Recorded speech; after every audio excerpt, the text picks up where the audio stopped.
Live from MMA Fighting Studios, this is Between the Links.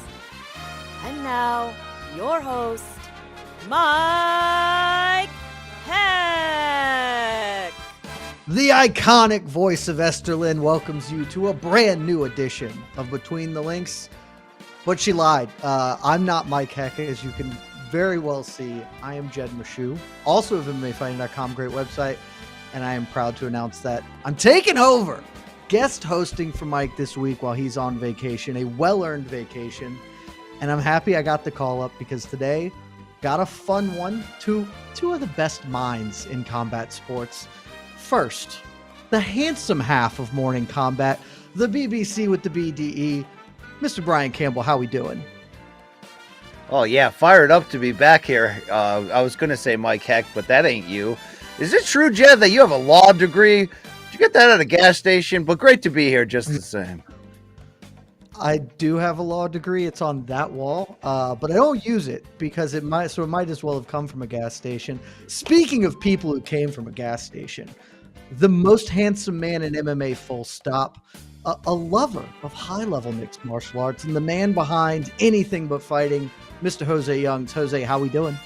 Is that like because Mexicans are good at working at gas stations? I'm confused by that reference. Yeah, but anyway, that was pretty racist of you, Jed. I mean, seriously. I'm very confused. Now, but to be fair, he does have a law degree from the South, so you just have to be able to write your name in crayons, and then they give you one down there. So happy to be here. We know what it is. I'm here to lose to BC. Let's get it on. Hey, you said he's the best looking guy in MMA sports journalism. I thought Ioana said that was Okamoto. Didn't we already cover that? Well, Brett kind of transcends beauty. I'm just, I'm the most handsome MMA journalist. Brett is Yeah. It's like there's movie stars and then there's movie stars and then there's people that are on television. I'm the television guy. Look, hot take. Brett Okamoto just presents himself well. He just dresses nicely and he tricks you into thinking. But look at this man. Look at this man to my camera right, I guess. Just not even trying. Look at that. I'm uncomfortable now. I wanted to bring a different energy to the show with Mike out, so I'm glad we could get Jose off right from the start. Well, let's hop into it because we got a lot to talk about. I didn't think there would be, kind of when last week when we were talking about, I was talking with Mike saying, yeah, I'll take over while you're on. And all hell is broken loose. So let's jump into it. Normally, Mike starts the first round off by talking about the big fights last weekend. So that's what we're going to do. But we're going to start with the biggest one, the only fight that is still producing headlines as we speak. That's Nate Diaz's battle with Law and Order. Over the weekend, Diaz got in a couple of altercations. The biggest one, a Bourbon Street Brawl that resulted in him allegedly, I don't even know if I need allegedly here, choking out a Logan Paul lookalike, Rodney Peterson. After that, New Orleans police issued an arrest warrant. And this morning, Nate Diaz turned himself in to the New Orleans police. Within the last few minutes, it appears that he has posted bail, is out, and is allowed to return to Stockton as this will move forward. So let's jump right into it. And BC, we'll start with you. What the hell do you make of all of this? Well, this is obviously the street version of gotcha hat when Jake stole the hat of Floyd Mayweather ahead of his brother Logan's big boxing match a couple years ago. This has to be brilliant marketing from Nate Diaz. You think he cares about catching a case? No, he cares about sending a message to Jake Paul ahead of their August boxing match that if anybody comes across my path that even looks like your family, I'm going to choke them cold. The only thing I'm not convinced with is whether Nate ever found out that actually wasn't Logan. Do we have proof of that? I can't say for sure that, I mean, they look identical. It could be the same thing. Jose, where do you stand on this tomfoolery? Because a lot of people have come out. I mean, Michael Bisping, who himself not a stranger to incidents like this, said, Nate's getting a little too old for this sort of thing. Do you agree? I mean, Nate's pushing 40, and here we are getting into street brawls with wannabe influencers. Yeah, he's almost 40 and he has kids. I'm not saying he's too old because it's Nate Diaz. And if you read a headline that says someone ran up on Nate Diaz and then that person ended up unconscious, you'd probably be like, yeah, that probably makes sense. So I don't know. It's just a world where you take Nate Diaz and you drop him in this influencer world where all of these kids are trying to make a name off themselves. Like if there's one thing to take Floyd Mayweather's hat, who is like 5'6", whatever, and then run away and say, got your hat, laugh, and then tattoo it on your shin. There's another thing to walk up to Nate Diaz on a street with a lot of drunk people around, play stupid games, win stupid prizes. If your whole gimmick in life is to look like another individual and you run up on an actual street fighter who doesn't really seem to care about, as BC said, catching a case, he was more than happy to pull out of a fight when he was wrongfully alleged to have taken steroids. He's like, I don't got to fight. You need me more than I need you. I'm out. And then they cleared that. Nate Diaz isn't worried about it. So, but I'm not surprised that some jabroni ran up on him and slapped his head across the cement. Yeah, not the canvas on Bourbon Street. As a man who's been there a couple of times, not a lot of canvas out there. No. Okay, so let's talk about where we go moving forward, because there are a bunch of angles to this. Ariel Helwani yesterday was talking about the idea that Nate should probably get private security because, as you said, Jose, you're dropping him into this influencer boxing world where they're clout chasing, and that feels really a lot like what was going on here. So is this just going to be the new normal for as long as Nate Diaz stays in this influencer boxing world? Jose, let's go back to you on this. Can we expect more of this? Maybe not to this degree, especially if, now he's out on bond and he had to turn himself in. There was an arrest warrant. Maybe he dials it back a bit. And I'm saying, like, Nate's not going out there looking for the confrontation. The confrontation seems to be coming to him. So maybe someone, if, as you said, and as Ariel Helwani said, if someone in Nate's team is smart enough, they'll get him some sort of handler, some sort of real security, because there's a difference between having trained security guards who are there to keep people away and just having your boys who are all black belts around you who are saying, having Chris Avila come, there's a difference between the guy that's like, yeah, come try me, and the guy that's like, hey, get out of the way, we got places to be. Get an actual trained security guard to keep the peace, and then keep Nate Diaz out of jail so we can see this boxing match that everyone allegedly wants to watch. So it's probably not going to happen too much more unless the confrontation comes to Nate, which very well could if he doesn't get security. Yeah, look, this influencer world is weird, right? Like, Nate earlier in the night had been bum rushed by this Chase Demore guy who, got disqualified for landing like 46 illegal blows in that Misfits fight when his opponent was down, and then, tried to get Nate's attention on his radar. I remember when that dude Corey B got all up on Paulie Malignaggi and then they had a fight. This is what influencers do. I think for Nate, this is the justifiable tax you pay publicly to send a message to everybody else that I may be in this space, this bubble of crossover celebrity boxing, because I'm here for the money, but I don't play that shit. I'm Nate Diaz. And like, it's weird, to hear Bisping or anybody else go, oh, you're 40, maybe you should kind of be better than this now. I'm glad Nate isn't. Do you remember in the mid 80s when pro wrestling was still real? Like Bill Watts in the Mid-South territory, like he had a rule. If you got into a fist fight at a bar with a fan who claimed wrestling was fake and you lost, you were cut from the promotion. I'm not saying that should still be alive today in elite mixed martial arts circles outside the cage, but if anybody should be about that life, it's Mr. 209 Nate Diaz. So it's good to see he still is. And can we put a modicum of respect on bootleg Logan Paul or whatever we're calling this bullshito fella over here? I mean, Habib got slapped by Nate and wanted nothing to do with that, right? Dustin pulled out of the New York City fight against Nate and took an L. Fake Logan Paul was willing to tussle, right? He'll tumble for you. I had respect for that. Look, I will give Rodney Peterson his props because through all the reporting we currently have, it doesn't appear that he is pressing charges on this one. He was chasing the clout, and seems like he is not going about this in let's say, the Colby Covington way to handle a situation like this. So I will give him a modicum of respect in that he played his dumb game. He won his dumb prize. Jose, the last thing on this, after this happened, Jake Paul, KSI came out, said, KSI offered to step in if Nate's legal troubles prevent him from fighting. Jake Paul said, "I'll have you be the backup fighter." Do you think Nate then says, "You guys can fight each other, I don't care"? Very Nate response. Do you think that this affects the Jake Paul Nate Diaz fight in any way, or is that still going to happen come August?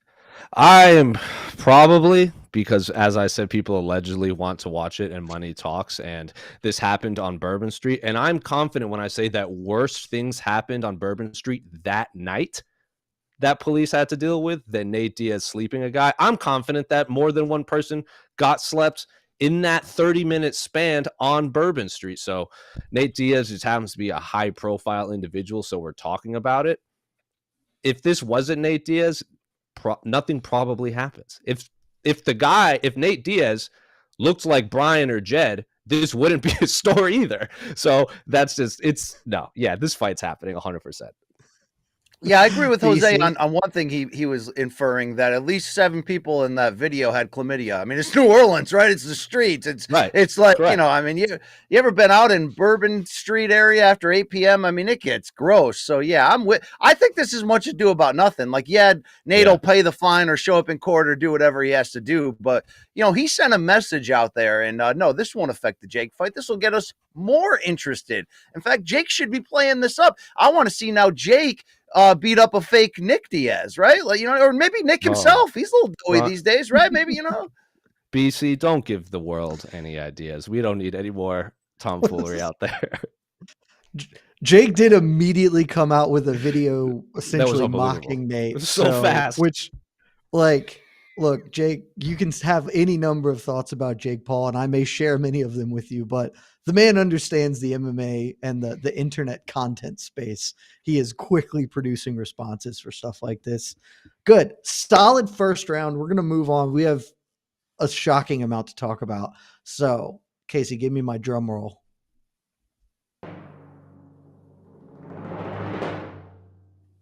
The first round's going to go to Brian Campbell. I mean, when you invoke the great Khabib Nurmagomedov, just being too scared. He was scared, homie. And he basically called Khabib a coward on national television.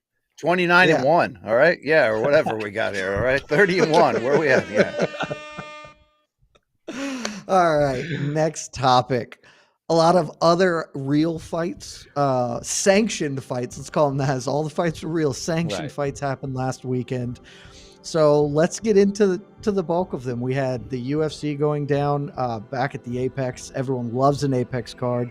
We had a Bellator Hawaii doubleheader, but we'll start with the UFC because Sergei Pavlovich might just be that dude. We're going to talk all about that fight, but he ices Curtis Blaydes just over 3 minutes in the main event of UFC Vegas 71. And Jose, we're going to start with you. 6 straight first round KO victories for Sergei Pavlovich. Can anyone stop this man?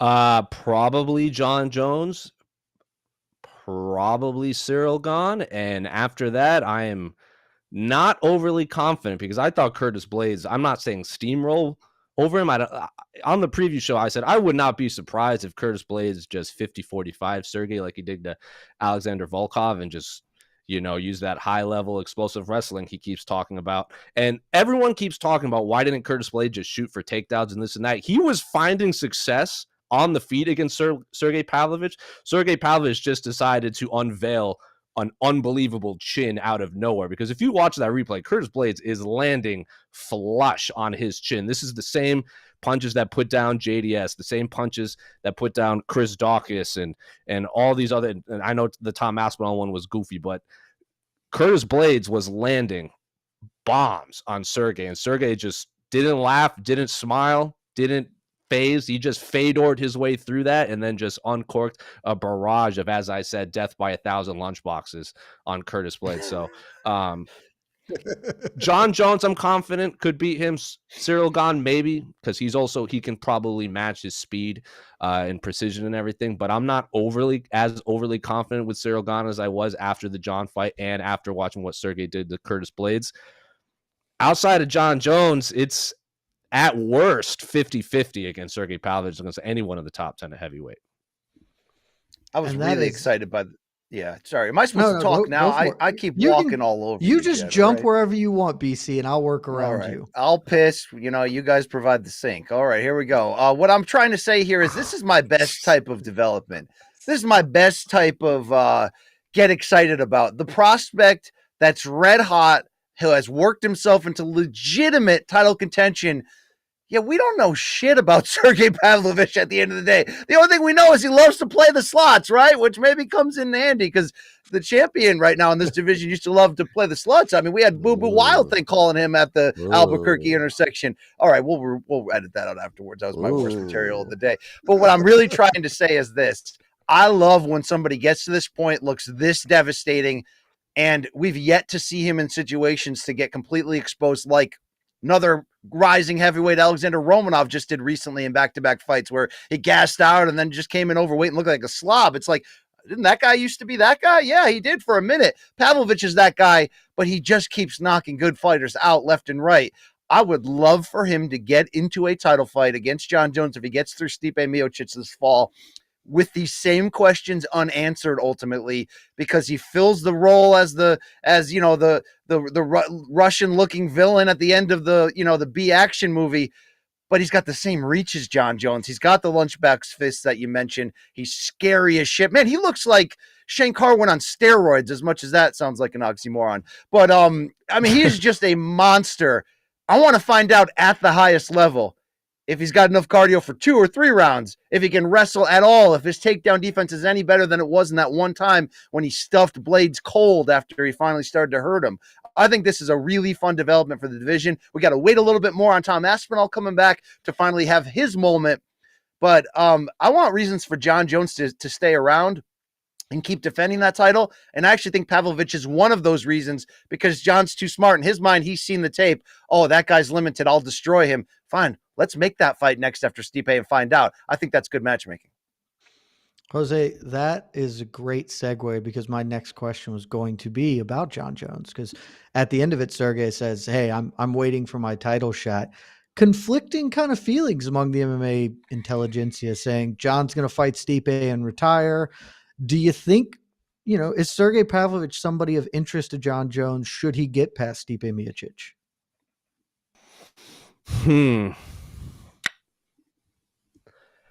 I don't know, because I'm tired of trying to figure out what John Jones is thinking. I've been doing that for 10 years and it doesn't usually work out. Usually the opposite happens, and usually it's not great, and usually it happens outside of the octagon. So John Jones did tweet something along the lines like, imagine the scenes of beating the greatest heavyweight of all time in my home state and then retiring. If John Jones is tweeting about retiring and he retires, no one should be surprised. But then obviously a fan goes, no, keep fighting. He goes, oh, okay. Yeah, no problem. Something along those lines. I don't know if Sergei is enough to keep him around, but John Jones does like money.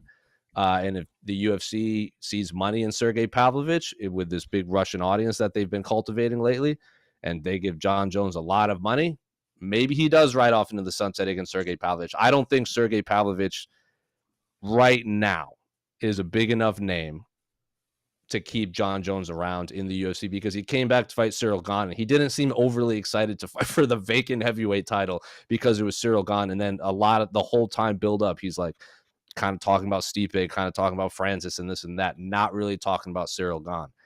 Don't know if Sergei Pavlovich is a big enough name, but if, as BC says, if he goes, this guy's limited, I can make a lot of money to just kind of mop the floor with this guy, would be a very John Jones move to stick around for one fight and just destroy Sergei and then retire. But I don't know. I'm tired. Again, like I said, I'm tired of trying to get in the mind of John Jones. Hasn't worked out for the last 10 years. It's a tough mind to read. I will say I am of the opinion that he's going to fight Sergei, because exactly like BC said, I think he looks at this as a very winnable fight. I mean, you can draw a lot of parallels to Pavlovich and Ngannou. bunch of first round early finishes before Stipe just tackled him. And the kicker for me, BC, I want to get your thoughts on this. If he sticks around, if he beats Stipe and then he beats Sergei, he's got 2 title defenses at heavyweight. One more ties the UFC record. He is a good year away from becoming the undisputed greatest UFC heavyweight of all time. And if you can walk away your career as the GOAT light heavyweight, the GOAT heavyweight, most people's estimation, the GOAT fighter, that's an unimpeachable career, even with all the other stuff. So you got to be with me, right, BC? You think he's coming back for Pavlovich? I felt like I was the only one making this argument. Everyone's going, well, I saw John's interview. It looks like maybe Stipe and he's done. Are you kidding me? I mean, under the scenario you just laid out, imagine if that third title defense was Tom Aspinall in front of 80,000 people in a UK soccer stadium. Like what if they get the Anthony Joshua rock star treatment and really do that? Here's the thing about John Jones.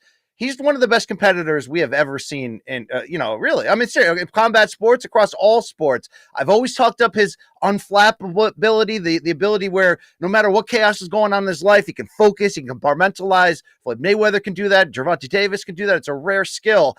But he loves being the best. And I think he looks at this landscape and how easily he literally sat on Gane and won back the championship here. Francis not coming through that door if Dana has anything to say about it. I look across this landscape and I think John says, look, I can beat all of these guys. Why don't I just cement the idea of being the GOAT of GOATs, that there's not even an argument or conversation? And oh, by the way, let me, as you said, Jed, take a ton of money along in the process, because UFC one day is going to debut at, Allegiant Stadium in Las Vegas, and they're going to one day do the UK soccer stadium thing. If you're John Jones, why don't you say to yourself, I want to be a part of that. I want to be making close to the type of money that I originally sat out of this game and made that argument that I demand and deserved Deontay Wilder money. I don't think John Jones is afraid of anybody. And I know there's still some lingering, he did conveniently choose to come back after Ngannou finally left after 3 years. Yeah, there's some wonkiness in there too that I don't really understand what was really happening.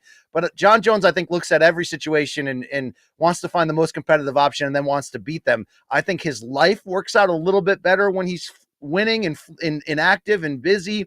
If there's a chance he's learned from the missteps in his life, now would be the time to sit down and put together potentially the most, not the best run he's ever had, because I don't think anyone's had a run like he had in that 5-6 fight stretch at light heavyweight, beginning with the Bader or even the Hua fight to win the title, in terms of quality of names and just destruction. But it's been a long time, it seems, since John Jones has had it all together. Personally, I think winning really helps fuel that comfortability in that process. I think we're going to see the best of John Jones over the next few years. You're not going to hear about retirement. You're going to hear about, how much further can he go? If they can get that loss off of his record, whether anyone accepts that loss or not against Matt Hamill. But look at what Khabib did. I know Khabib retiring undefeated didn't get the fanfare of Floyd Mayweather doing it at 50-0, but like in MMA, it's way more ridiculous what Khabib did. How about John Jones has the idea of how many more title defenses would it take for me to put my record, what I accomplished, way out there so nobody can touch it? That's the bones we actually know underneath it all. Yeah, he likes to fool around and party a little bit and gets text messages late at night and shoots guns in the Albuquerque street corners and hangs out with drug dealers. But, I've made a few missteps in my life too.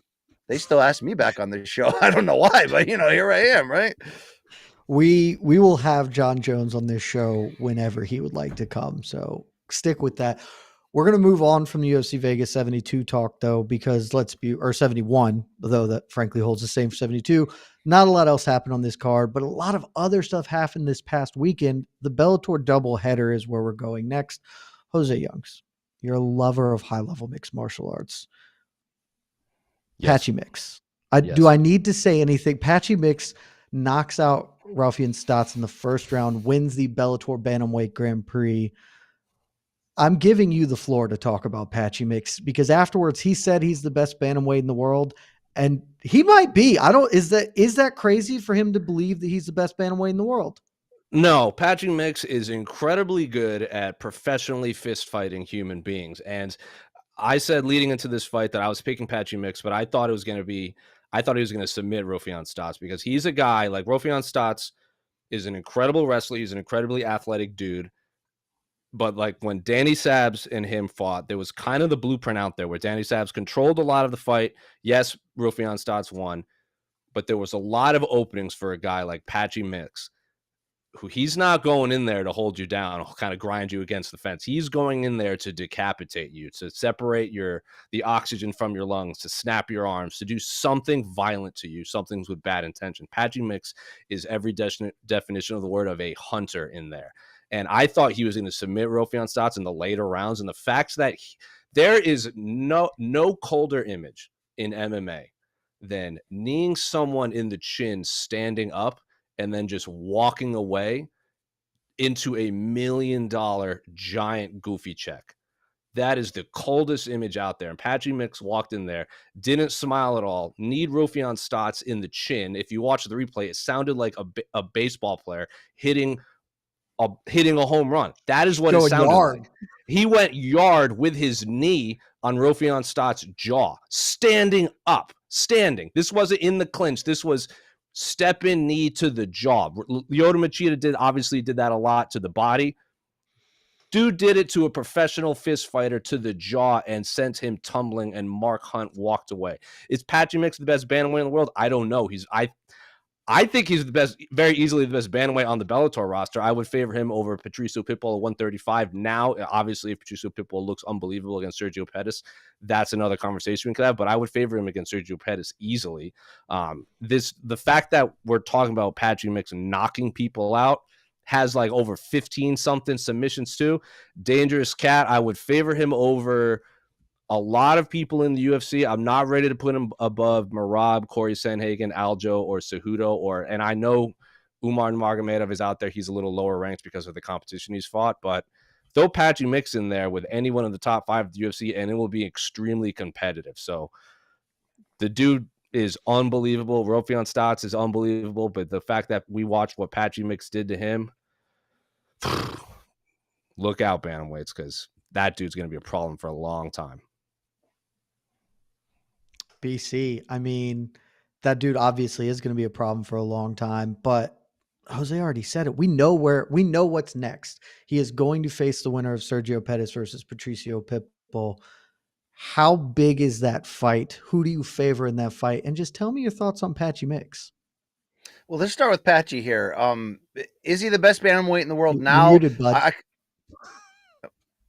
This the problem with live I heard him loud and clear.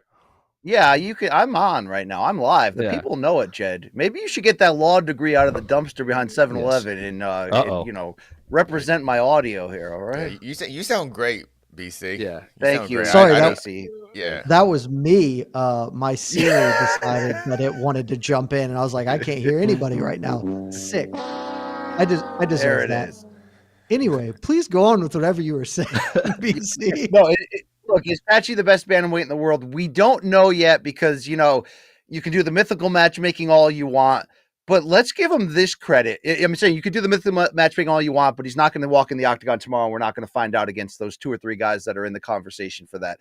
Obviously Sterling, the champion of the UFC, but the deepest, most red hot division across the sport, the best thing going for Patchy Mix right now, beyond the $1 million and the emergence of this power couple with Tatiana Suarez, is that he may have the chance to really have a strong case for that in this conversation. And it's rare, obviously, when someone outside of the UFC can mount not just a, hey, look across the divisions, like it might be as good as the UFC, but like actually make the case, no, I'm the best in the world. He's got an opportunity to face the winner of that Pettis-Patricio Pitbull fight, which is going to put a really credible name on top of everyone else he just fought on this current run. And it's weird that Patchy Mix for Bellator has kind of like accidentally become who we thought Aaron Pico would be at one time and still might be, right? More to come on that. And who AJ McKee was at one time, but then, had the setback in that rematch with Patricio and is now trying to get his footing back in this tournament and trying to make that run. The idea of this homegrown guy who's come in full bloom under the Bellator banner to the elite, world-class, top-of-the-line level. I mean, Patchy Mix was 10-0 when he made his Bellator debut in 2019, but he's gone 9-1 since. The one loss against Juan Archuleta in a vacant title bout in which he gassed out and learned those crucial lessons that so many fighters have to learn, like Stipe in the first JDS fight. But what did he do overall outside of that? Of those 9 wins, he stopped 8 of them. The only one he didn't was Horiguchi, who he pulled the upset on and completely controlled. It's the violent, sudden nature of the stoppage wins, and it's the idea here that this guy is he's found out how to maximize and it's not just rounding out the game to make the striking now potentially as dangerous as the calling card of being able to finish you on the ground in so many ways, but he's raised his game, he's rounded it out, and they are setting him up with a can't miss fight in the winner here of Patricio and Sergio Pettis, who, who's going to win? Pettis has a lot of questions to answer 2 years away from this after a big injury, and the division kind of, not passing him by, but evolving at such a quick point. I'm not sure Patricio or Sergio Pettis I would favor betting-wise over Patchy Mix right now, because sometimes these guys get on these runs, and when you're able to be a dual threat finisher and you're carrying that nasty level of confidence like he is, I don't think we know his ceiling. I don't think he does, man. He is on freaking fire right now, and it's good to see Bellator get a chance to celebrate this moment. They got the interim belt on the right guy. They got the right bank account with $1 million after what he just accomplished. He demolished this bracket, and he's going to have a chance to show us whether he might actually be the best in the world. We don't know it yet. We don't know it. You don't freaking know it, Jose. I don't know nothing, dog. Look, Jose is always very open about not knowing things in this regard, so that's good. Bellator, like you said, BC, on fire right now. They have somewhat legitimate claims to having the best fighter in the world at like heavyweight, middleweight, welterweight, bantamweight. Like, you can make credible arguments there, which has got to be an all-time peak for them. And on that note, we had other things that happened. You mentioned it as well, BC. We had Aaron Pico picked up a big win. You got Liz Carmouche defending her title with a 4th-round submission of Deanna Bennett. So to wrap up this category, it's been a long one. We had a lot to talk about. To close it all down, Jose, let's go start with you. Between the Bellator doubleheader, if you have something from UFC Vegas 71, what else do you want to give shine to from this past weekend that we didn't talk about? I mean, Danny Sab's actually getting a stoppage win has always been impressive because he is incredibly good at wrestling. But as a lot of people said, he's more like this generation's Ben Askren. Talks a big game, just kind of goes in there and dominates you, which is fine, because if you can't get a human being off of you, you don't deserve to win a professional mixed martial arts fight. So Danny Sab's getting right back in the win column, talking all that stuff, backing it up. Good on him. Liz Carmouche getting another stoppage win, because I think Liz got a bad rap in the UFC. Obviously, she came in that historic moment against Ronda Rousey and came very close to submitting Ronda Rousey in that first round. Obviously, she had the teeth marks in there. And then she just kind of stumbled at bantamweight, kind of, was an undersized bantamweight for a long time, dropped down to flyweight when they added that, had one of, and I like Valentina and I like Liz, one of the worst title fights I've ever seen down in Uruguay, where the two of them just kind of shadow boxed the invisible person in front of them for 5 rounds en route to Valentina winning a decision. And then she was doing charity work for the UFC and then got the news she got cut while she was doing charity work for that promotion. So the fact that she's kind of carved out life in Bellator, not just carved out life, but winning the title. Yeah, she had that weird win over Juliana, came back, won again, silenced the doubters. Good on Liz Carmouche. Good people deserve good things, and she's one of the good people. She's been a great ambassador for the sport and the LGBTQ community. So the fact that she's getting the shine, and now she gets to fight her friend Alimale in Alimale's retirement fight, hopefully in Hawaii. Like I said, good people deserve good things, and Liz is a good person. I'm happy it's all working out for her. BC, what about you? Who do you want to give some love to? A lot of the things that man said about Hawaii, but I want to double back down on Pico, because he had answers and ideas in a key moment, because like they done effed around with his shoulder last fight against Jeremy Kennedy, and you get why there was the urgency to kind of just, hey, we'll fix it later, man. Go out there and get the win. He was on the verge of fighting Patricio Pitbull for the title, and finally coming to the forefront and having his moment in trying to, almost write off his record that he was the biggest prospect of all time who crashed and burned multiple times in front of us. I give Pico so much credit for who he's become on this win streak to get to this point, but he had to go out there against, a toughish opponent, and first and foremost show us that health-wise he's fine, and that it wasn't like a Dillashaw situation on the risk they took there. I love, though, even more important about it than the grinding style that led to that victory, showing, again, not the young Pico who would leave his chin out there, but a guy who's leaning on his strengths and getting after it and going to the body on the feet in such vicious ways, is he had a great idea. Let me rematch Jeremy Kennedy, put an interim strap on it. Patricio's going to be busy down at bantamweight fighting Sergio Pettis. Let's find out now. Jeremy Kennedy has done nothing lately but win, and he got that win against Pinko fair and square despite the injury. So I really like that idea, because this has been a odd little reality show following the career of Aaron Pico. I think moving to New Mexico has been great for his spirits. There was some mismanaging of his career early on, including his debut, a division up against a veteran. But now we're seeing a guy, and it's good to see, finally get that chance to put all the BS away and live up to, and live up to his calling by getting to the title level and then showing us exactly who he is. It could not have been easy being Aaron Pico the last 3 years, but, I give him credit for how he's pulled it together. That will bring an end to this round. Great round. We covered a lot of topics, but we got to move because we are taking up time and there's still so much to talk about. Casey, hit me with the drum roll. Round 2 is going to go to Jose Youngs. We could have stopped early when Jose said death by 1,000 lunchboxes. The round is over. We just played it out because that's what we do on this show. All in pursuit of content. Next round. With these two gentlemen on, there was one topic kind of called an audible because originally we weren't going to talk about it, but you get two big boxing heads like this, and the biggest fight of last weekend happened. How do you not? I'm talking about, of course, Gervonta Tank Davis versus Ryan Garcia. Tank gets the stoppage in the 7th round with a chef's kiss punch right to the liver. Afterwards, declares himself, I am the face of boxing, and that felt a bit weird at the time until the numbers dropped. 1.2 million pay-per-views sold for this one. Biggest pay-per-view in some time. So, BC, let's start with you, the resident boxing head here. Is Tank Davis the face of boxing, and just how good was that performance? This is a question that I addressed, directly after the fight on the Morning Kombat post show Saturday night in Vegas. And my answer then was, well, not yet, but he's on his way there at a distance that is further than anyone else in this discussion. What I mean is, who's still the biggest star in this sport? It's Canelo Alvarez, who's right there also near the top of the pound for pound list as well. And obviously, whenever the heavyweights do big business like Fury and Joshua, they can sell out stadiums in their native land. That's a big deal.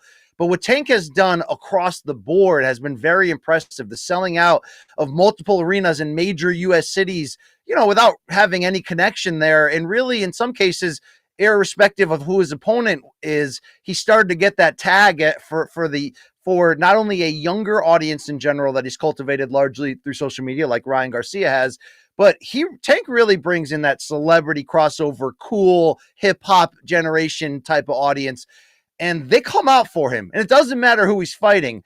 And he's been a consistent pay-per-view brand, but to come to the level where he is now, where the live gate is the 5th biggest in Vegas history, bigger than any UFC card, and only trailing the two Golovkin Canelo fights and, Floyd versus Manny and Floyd versus Conor, that's rarefied air to begin with. But in the proliferation era here, streaming-wise, where it's so easy to pirate, there's so many competing streaming options, of entertainment that's trying to get you all of that. And the fact that, no one really ever wants to talk that in 2015, Mayweather-Pacquiao kind of broke the pay-per-view business in boxing in general. To go over 1 million, 1.2, and be the first fight to do that since Canelo Golovkin 2 in 2018, that's a big deal. Tank's pay-per-view numbers were not on this level beforehand. Obviously, you have to tip your cap to Ryan Garcia. This fight does not get made unless 24-year-old Ryan Garcia goes against the advice of those close to him and says, no, I want it right now. So it was the merging of two perfect storms of fan bases that are separate from each other, but both targeting young. When do you say that? Outside of like a Jake Paul fight, when do you ever put young in the same sentence of boxing? Maybe that time Jose Young got in a street fight. I heard about that, all right? But, it didn't go well for him or fake Logan Paul. But I'll say this. the fight, we ran your ear. Us in the boxing media spent the whole build up to that fight bragging about finally this is different, right? This is young versus young, and this is like, opposite sides of the street. We're doing non-boxing things here. And then those numbers came in, and it felt like it justified that, if I can change, you can change. And you change, we Maybe all can we change. all can change. I mean, look, is boxing going to fix itself because of this one good night? No, but it felt really good leading up fight night. Now the aftermath, if you build it, the fans will still freaking come out. They really will, right? So let's keep building that shit. All right, come on now. Jose, you did our pre-fight breakdown of this, and you're a man who loves pugilism, and this was just good, honest to God boxing. How'd you feel about Saturday? It was much more competitive than I thought. I said in our preview show that there were two, I know it was a catch weight of 136, but there were two 130, 135, 136 pound fights happening that weekend in Patchy Mix, Rofion Stotts, and Gervonta Davis and Ryan Garcia. And I thought the Patchy Mix Rufion Stotts fight would be much more competitive than Tank Davis, Ryan Garcia, and boy was I wrong. Patchy Mix ended up being that dude, and Ryan Garcia ended up being the guy that he did get kind of dismantled at the end, but he had his moments. I had never really been sold on Ryan Garcia, but I did say if he shows me anything in the first few rounds, then moving forward, I will be very intrigued by his career. I was one round off. I thought it would be an 8th round TKO. TKO. Gervonta Davis obviously called his shot, and we say this a lot on the preview shows on how the UFC can build stars. Young fighters need that moment where the crowd is just erupting around them after a huge main event win like Conor had in Dublin, like Darren Till had in Liverpool. Like the fact that the UFC never went back to Cleveland with Stipe, the only city that really seems to erupt for a Stipe Miocic's title fight, was just mind-boggling to me. So Gervonta Davis having this, as BC said, like it felt like a massive fight. From the outside looking in, I wasn't on site. BC was, so obviously in Casey was. They said it felt like this big deal fight. All the way in Phoenix, it still felt like a massive fight. I hadn't really had that feeling since the second Triple G Canelo fight, and the Fury Wilder fight was great, but that's heavyweight. So anytime like two massive heavyweights do business, like BC said, it kind of becomes a spectacle. This just was two incredible talents, young talents fighting, and I agree with BC. Using the word young when talking about boxing is just refreshing. The buildup was everything I needed it to be. The fight played out exactly how it should have played out in terms of building all this audience. I think it was a home run across the board. Yeah, just a perfect storm of two young fighters building this fight up, and then the way it played out, chef's kiss, like you said. Loved everything about it. All right, let's talk about the sad part that seems to be destined to come with any major boxing event, the ending, because anyone who's boxed before can recognize that was a very serious shot right to the liver.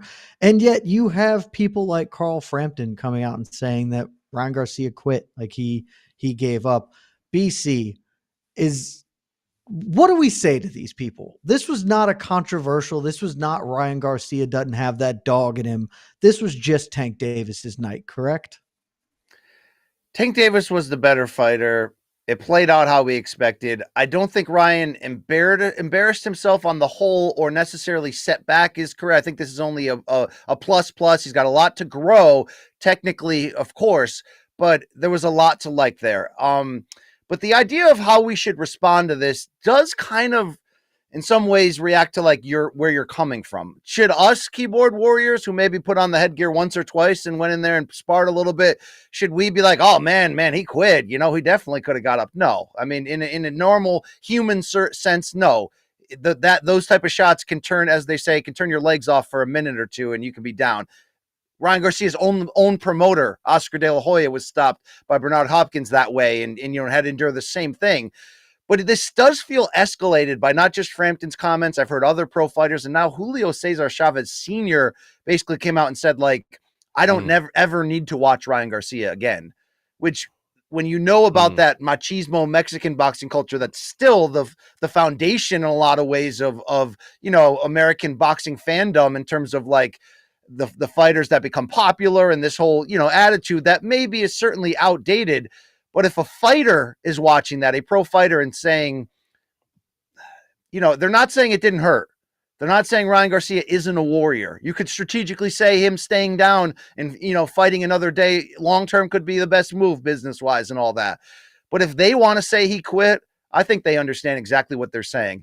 They're saying, could he have gotten up and continued? It's very rare that somebody can take a clean, hard body shot that does drop them and that they can recover in that time. It's why when it happens, we celebrated. Arturo Gatti in the first Mickey Ward fight, he had no business getting up from that. Darren Barker in 2013 when he won that middleweight title in shocking fashion after his brother died, he got knocked down to a body shot against Gil and basically said, I saw my dead brother rise in the ring in front of me and say, get up. I mean, it's rare. Sometimes you need that to happen. But I'm not here to dog on Carl Frampton, though, because they know. Could Ryan Garcia have continued? He probably could have. It would have been painful. It may have set him up for a knockout. His decision, I'm not judging because I'm not in a position to. But if you are subscribing to that old, often outdated machismo way of looking at this sport, which is natural, why to some degree we all still do to some degree. I mean, yeah, he did say no mas. He did rise at the 10 count for a reason. He didn't want any more. I don't damn him for it, though. But if you do and you got the chutzpah to back up your stance, I think there's a case for that argument. Just not for me or you, Jed, at all. How dare you? Jose, what about you? Is this, to me, this all read like a continuation of the pre-fight narratives around Ryan Garcia as not being a quote unquote real boxer. But are you with BC on this? Are we defaulting to, Carl Frampton and Cesar Chavez? Like, how are you feeling here? Well, anytime Julio Cesar Chavez Sr. says anything, I'll defer to that man, especially growing up in a Brown household. There was Jesus Christ, and then there was Julio Cesar Chavez Sr. It was like, and I'm not saying they were on the same level. That's what I'm trying to say. I obviously don't know what it's like to get punched in the liver by Tank Davis. I imagine it hurts almost as much as anything in the world would hurt. But I agree 100% with what BC said. I don't know what that's like. So who cares what I have to say? But could Ryan have gotten up? Probably. I guess it would just depend on what his long-term goals are moving forward, because you got fighters like Roberto Duran have said no mas, and that kind of lived with him his entire, they made a movie about it. They've made documentaries about that fight and him saying no mas. So just, I guess if his end goal is just, make a bunch of money, live to see another day, take these big money fights, win or lose, I'm just a prize fighter, then so be it. But if he wants to be the next Canelo, if he wants to be the next Julio Cesar Chavez Sr., and he should have kept fighting, but again, that's not for me to say, because there are a few Mickey Ward, Arturo Gattis in the world, and yeah, we love those fights, but look what happened to them after. And Ryan Garcia, if he wants to continue making a lot of money and saving his brain cells and saving his liver and saving everything else, I'm not going to dog him for it. So it sounds like Ryan Garcia will not have his picture up there next to Jesus and Jesus Cristo. Senior. Not going to make the wall. One time I shared an elevator with Julio Cesar Chavez Sr., and I have never been more starstruck in my entire life of anyone I've ever met. He has a commanding presence in person. Yes, he does. Yes. And his bodyguard's about 4 feet taller than him. It was unbelievable. I don't know how we can end this round better, so we'll cut round 3 right there. Casey, hit me my drum roll. Your winner, round 3, the point is going to go to Jose Young, sneaking in at the wire with his personal anecdote about Julio Cesar Chavez. That's very bizarre. All right. Hey, BC, you stole it at the end. Hey, we had Elvis right up there with Jesus, all right, in my house, okay? True. Please. Say, if BC had said that about Elvis, he might have gotten the point, but unfortunately, I learned things. It's a show about growth. I learned what it's like to grow up in a Brown household and what it's like to share an elevator with Julio Cesar Chavez Sr. So you get the point, Jose, and we move to the final round of regulation, round 4. It's finally time to talk about this weekend, guys. Let's be honest, it's not a great one. The UFC event, UFC Vegas 72, is headlined by a bantamweight fight between Song Yadong and Ricky Simon. It's a great fight. The rest of that card, poop. the biggest event this weekend is BKFC 41. So we're going to talk about all of it. Might as well start with there because at BKFC 41, Luke Rockhold taking on Mike Perry in the main event. Co-main event is Eddie Alvarez taking on Chad Mendes. We also have a flyweight title fight between Christine Fajeda and Beck Rollins and a bunch of other stuff because it's BKFC. So, Jose, we're going to start with you. If we're looking at the BKFC card and we're looking at the UFC card, what one single fight this weekend is the most interesting to you? I mean, unfortunately, it's Chad Mendes, Eddie Alvarez, because Mike Perry doesn't particularly like me. Luke Rockhold, I don't know where I stand with Luke Rockhold. Both of them have said very mean things to me, to my face, for whatever reason during interviews. Chad and Eddie have always been nice, and I have a lot of questions surrounding that fight. Chad Mendes has looked very good taking the gloves off and fist fighting human being. Eddie Alvarez, I don't know how he'll look. He's been knocked out a ton in his career. He's been stopped a lot and rocked a lot in his career against guys that hit a lot harder than Chad Mendes. The best fight, like if we're talking about the best fight, the most competitive fight of the entire weekend, it's probably Song Yadong and Ricky Simone. But if we're talking about fights I'm intrigued and have the most questions about, it's unfortunately the circus that is BKFC. Chad Mendes versus Eddie Alvarez is the one I'm most interested in because Mike Perry, Luke Rockhold, for as fun as those interviews are, that fight does absolutely nothing for me against the Luke Rockhold, a guy who kicks a lot and is very good at grappling. Taking both of those out of the equation, don't particularly care. I don't want to see Steph Curry in a dunk competition. I don't want to see Luke Rockhold in just a BKFC competition. So I guess the answer for me by default is Chad Mendes versus Eddie Alvarez. BC, what about you? Where you? If you're watching one fight this weekend, what's it going to be? Well, I'm not surprised by Jose's answer. It's the way he was raised, and in that household with Chavez, I was raised a little bit differently, and for better or worse. And you would say worse, given the fact that I've been diagnosed with a black liver, non-alcoholic fatty liver disease, which basically means you have eaten entirely too much hot dogs out of 7-Eleven and fast and gas station food your entire life, which is true. Luke Rockhold versus Mike Perry is like steak dinner in the gas station food lineage. You can't freaking avoid it. Like, look, am I here to tell you the idea on the Mass Pike, I-90 in Massachusetts on the way to Boston when you pull over into the little rest stop, and the idea of pre-inserted hot dogs with cheese sauce right in the middle, that's somehow good for you, that you should be excited about it? You can feel however you want to feel about it, but if I pull over there, regardless of my medical condition, I find out they pre-inserted the cheese. Remember they used to do that to the pretzels in high school? I am getting on that, okay? I'm doing that. There's a reason why I spent all of the 90s watching Cinemax, HBO, and Showtime after 10 p.m., okay? No. There's a fly, and the fly keeps running into that glowing thing that you put out on the tree by your pool. Mike Perry versus Luke Rockhold is one of the most ridiculously intriguing combat sports fights I could ever remember. They have no business being in the ring against each other. They have no connection before this outside of the fact that they were UFC fighters. But it's perfect because Mike Perry, it turns out, is really, really good at this sport. And he told me when I interviewed him this week that, he had this epiphany, stop trying to be this thing to everybody else and be this complete MMA fighter and just be you. Just go out there and be a savage.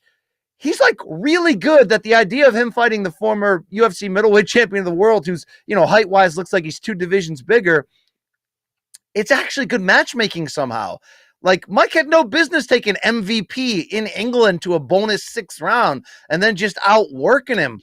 Mike Perry has figured out in his weird life, and one of my favorite lives to watch, and yes, he's hung up on me and threatened to kill me when I asked him a question about his ex-wife that time, but now we're good. Now we're bros because we respect each other at the end of the day. He's become somehow this loving family man who's entered into the most financially viable portion of his career, doing the dirty work openly and willingly, and he might be the face of this promotion.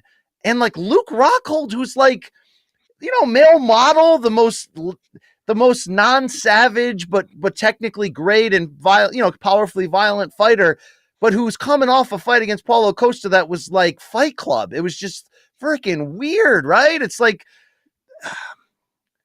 man. One of my favorite fights of 2022. And we get Big Ben Rothwell, and we get Mike Alvarado, the old boxers on this card. Like, there's a lot of weird items on here.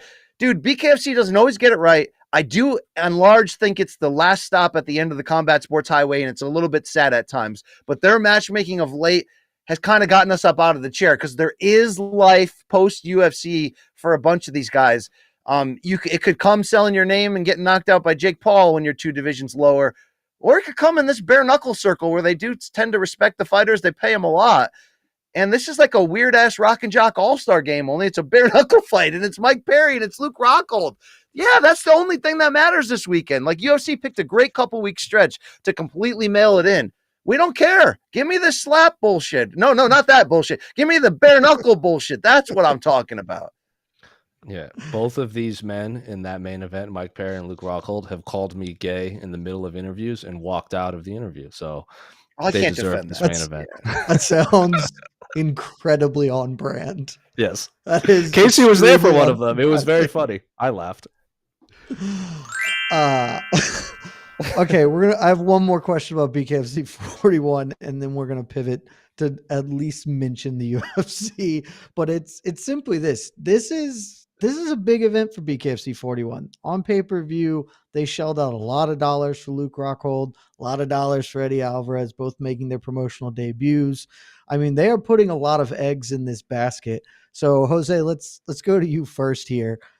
Is this a make or break event for them? I mean, if this one goes over gangbusters, is this going to elevate them to a new tier? What are the stakes for BKFC this weekend? Well, the stakes for BKFC is I mean, nothing's really on the line in the top 2 fights, and the fact that we're talking about it right now is this is not a break. It's not make or break, because the only way, like, you've watched Mike Perry fight BKFC, like, it's never not interesting because both men look like they went through a blender at the end of the fights. And Mike Perry said something to Luke Rockhold on the MMA Hour yesterday where he goes, people like to watch you because they want to see you get your ass kicked. I'm like, well, that's not wrong. Like, there's a lot of people that hate Luke Rockhold that probably want to tune in to watch Mike Perry just put his fist in his orbital.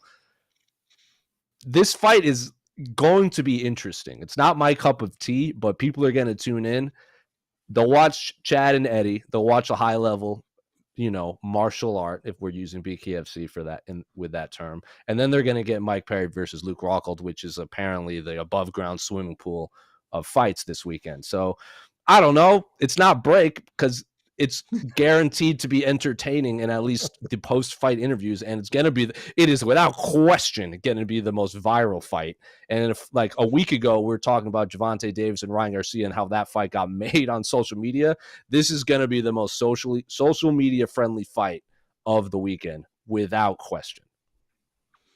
BC, is this event going to elevate BKFC out of the that they don't always get it right? They're the last stop on the combat sports road. Is this event going to take them to a new level?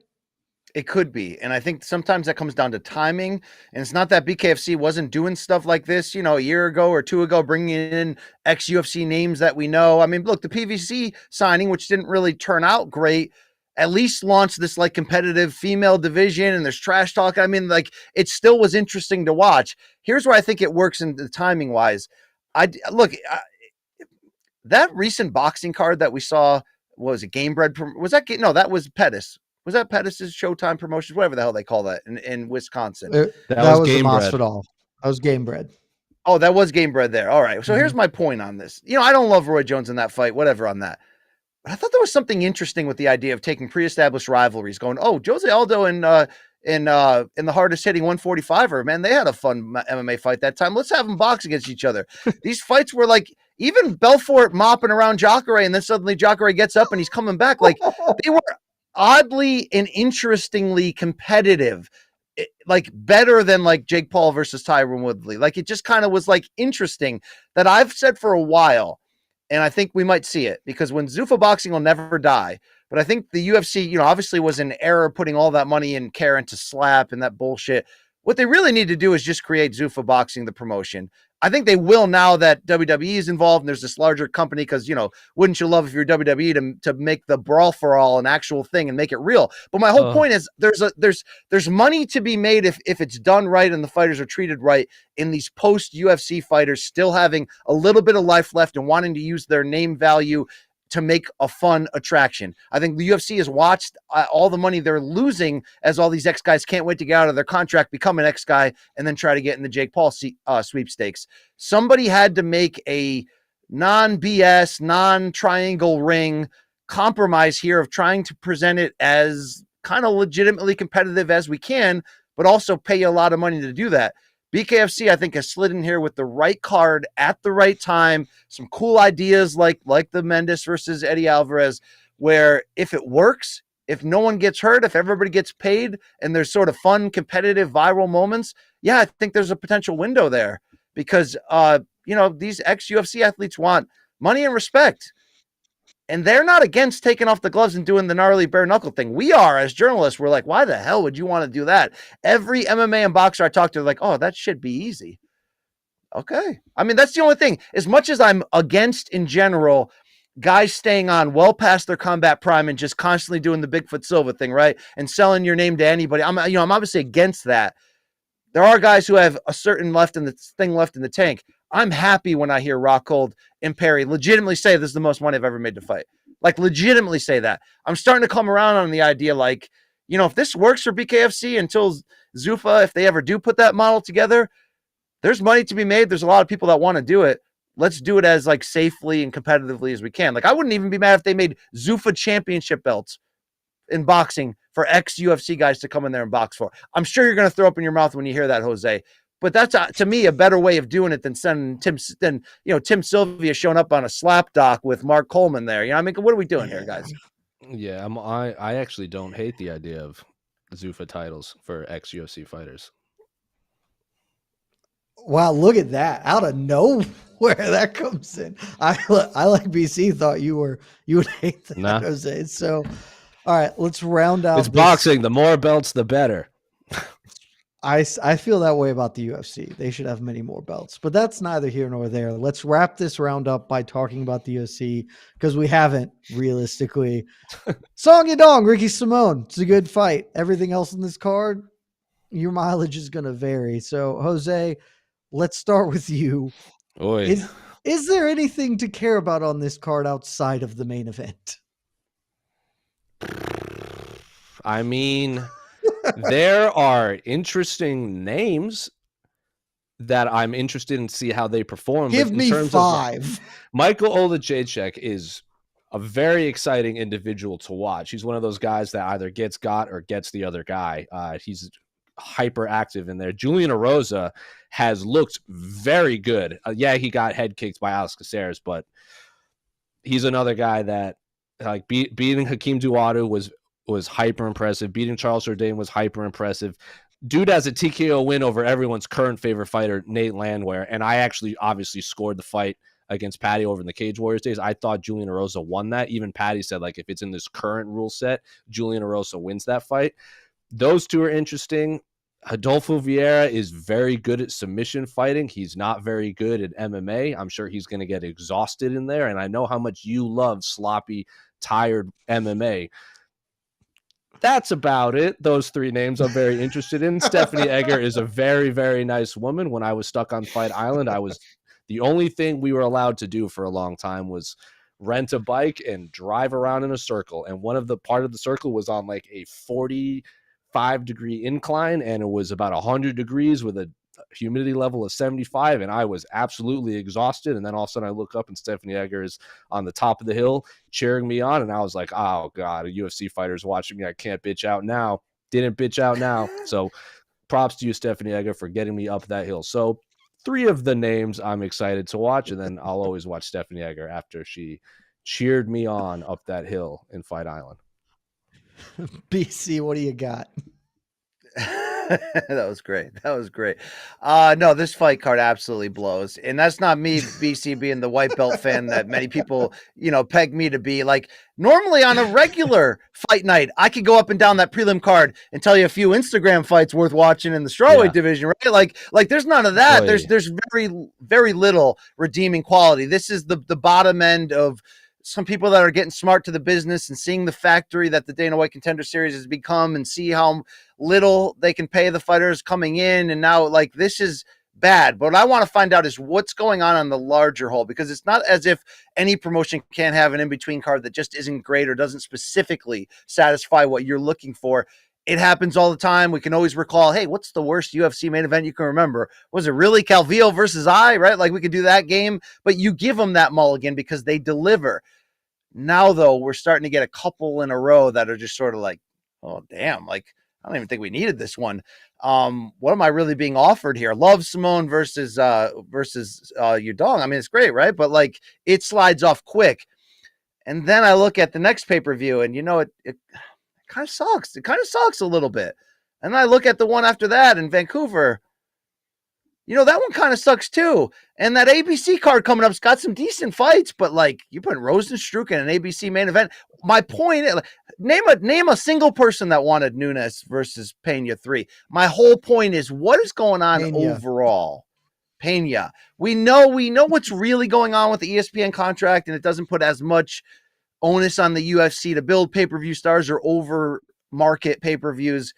But I think across the board, along with the idea of being unhappy about Slap, along with the idea of seeing too many fight cards at the Apex when it doesn't make sense, along with this merger with buying WWE, and will that actually affect anything UFC-wise on the day-to-day? I didn't think it would. Well, like, what are we doing right now? We're not doing our best anymore. And, doing close to the best is like the calling card of why that UFC brand is so strong, and why, every weekend you can turn in and see that. And maybe this weekend we just get badass fights, and, somebody could tell me to shut the hell up. But I'm a little bit worried on the whole right now. Is this like the off season? There is no off season, but this is the off season. Or is this the type of product we're going to get moving forward? Cause it doesn't suck, but it ain't great. And, I remember a time when the UFC was great. In fact, if I had a red cap right now, I would probably send a message to the UFC about figuring out how to make it all great again. All right, because right now this sucks. I mean, it kind of sucks, guys. Right? It does. Like, it doesn't. You can suck, mail me. But you can take my hardcore card. It kind of sucks. All right. That's gonna be the title of this show. Doesn't suck, but it ain't great. All right. The original main event, unfortunately, the original main event between Hinata Moicano and Sarukian was everything I needed. And then Song Yudong, Ricky Simone was a great co-main. Sometimes. No, that wasn't ever the co-main. That was last week's fight. They moved it here. That's right. This is trash. So it's always this. All right, we're closing it down because we got to get to OT. Oh, or maybe we don't. We'll see who gets the point for round 4. Who could it be? Ryan Campbell gets the round 4. He correctly identified that Luke Rockhold, Mike Perry is the only fight that needs to happen this week. I like how in this matchup between me and BC, I get the boxing questions, the points for the boxing questions, and BC gets the point for the MMA questions. Yeah. Well, BKFC's anyway, we're going to overtime. We're going to round 5, the make or break round. Before we get to it, I should just mention that there's a poll up. It's been up for a while. Vote for who you think wins. Be honest about it. Pick the right winner here, and let's get into our final topic of discussion. I flipped a coin beforehand in case we got to this position. Brian Campbell, you are going to have the option. Would you like to go first, or would you like to defer to Jose Youngs? Oh, I want to go first. I let me bang, right? Let me bang, bro. Fantastic. Yeah, okay. All right, Casey, throw 60 seconds on the clock that BC is almost assuredly not going to respect. And let's get into it, because this week it was announced that Conor McGregor has a 4-part documentary series coming out on Netflix, McGregor Forever. It's going to detail his return from the leg injury. And also, BC, Showtime, the label that pays you, released a documentary series this month, Catching Lightning, covering former UFC fighter Lee Murray, who orchestrated one of the largest robberies in history and is currently still incarcerated. So the question for you is, if Showtime, Netflix, Amazon, whoever it is, comes to you with a big bag of money and says, I want you to create a documentary, a 4-part docu-series on an MMA fighter or an event, who or what would it be about? 3 words. Just bleed guy. That's it. And it'd be freaking awesome. He went to jail, right? Like, did you see the guy smoking the joint next to him too? Like, real on the slide. No,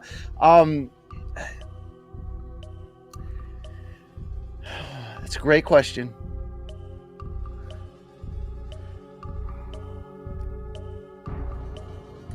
All right.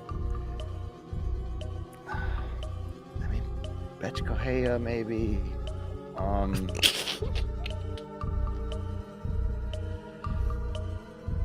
Chael's on him. Let's just do that one already, all right? I mean, he had the most interesting life. Will he be honest about things?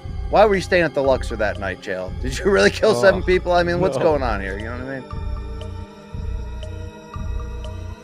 I don't have it today. You know, I dropped the ball. It's not a bad answer. Just bleed guy. Just bleed guy.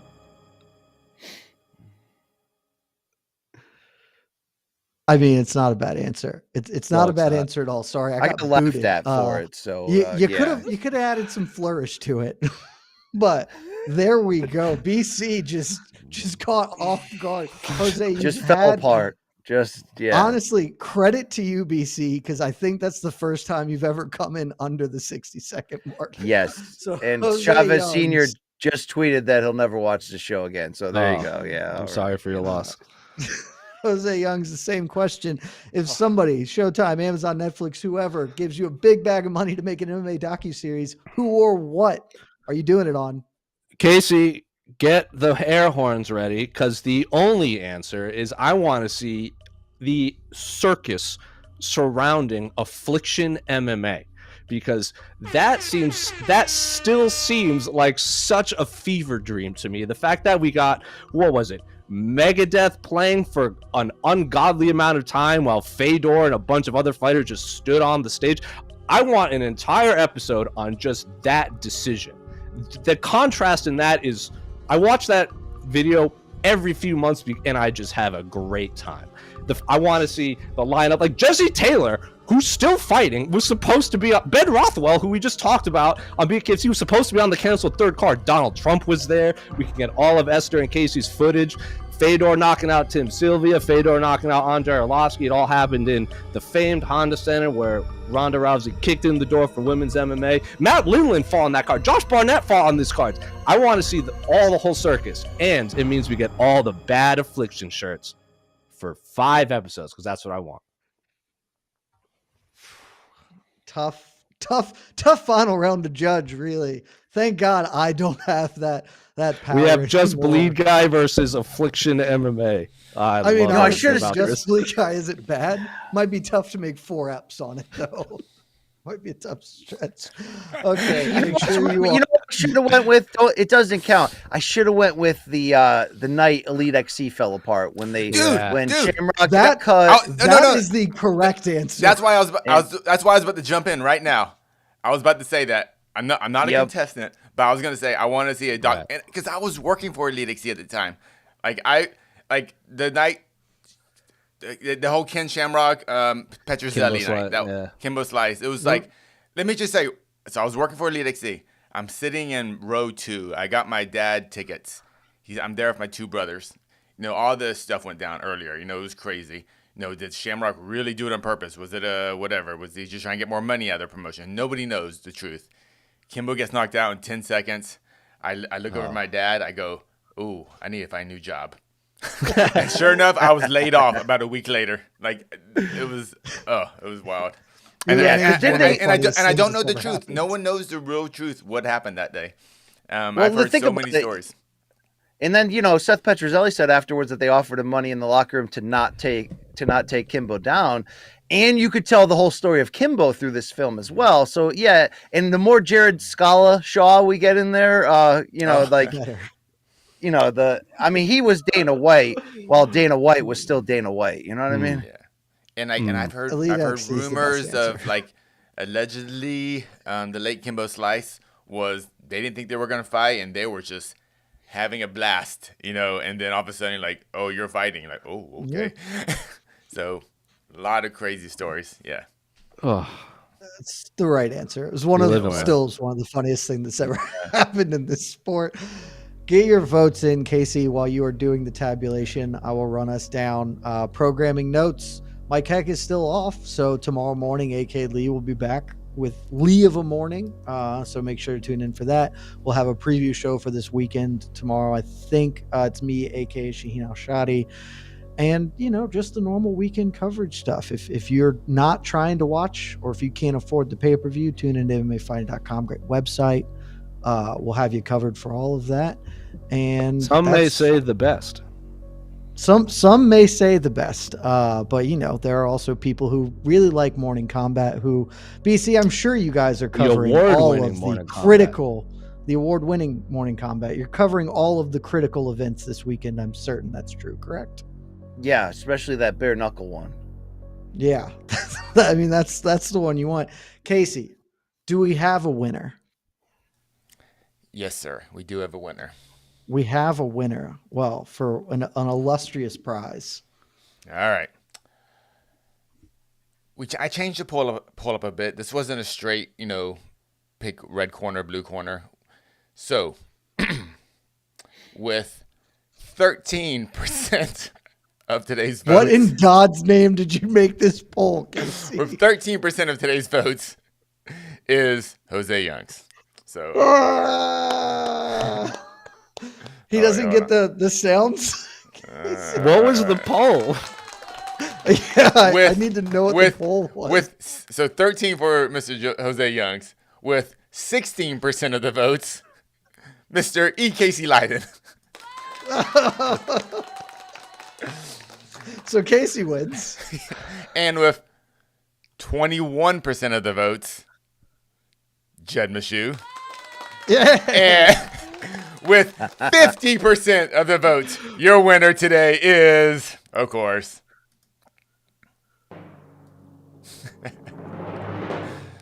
Mr. Brian Campbell. What was the poll? Who would win in a hot dog eating contest? We never could have seen this coming. Woo, yeah, I felt like Usman against Leon. Yeah, that was something. Even with my disastrous fall at the end, thank you for having me. Thank you to the people for voting for me. And Jose Youngs is a very admirable opposition. I respect him greatly. Thank you. Anytime, man. That was fun. What a humble man in victory. Jose, before we get out of here, do you have anything to say? You saw it coming. Does it hurt any less because you knew? I mean, I don't get mad when the sun rises. It's just kind of a matter of fact. It's just science. Anytime you go up against anyone that's part of Morning Combat, you're going to lose. So, saw this coming, not overly upset about it. But, everyone, go donate comicbookforkids.com. Oh, what a message. And we'll end on that message. So, Casey, hit the music because that's it, folks. Mike Heck returns next week to take over this. So, I won't be in this chair. I might be where BC is. I might be where Jose is. We'll see. Until then, I'm Jed Meshew. That's Jose Youngs. That's Brian Campbell of Morning Combat. That's E. Casey Leiden on the ones and twos. Thanks for spending the time with us. We love y'all. And let the iconic voice of Esther Lynn take you home. This has been Between the Links, an MMA Fighting production on the Vox Media Network.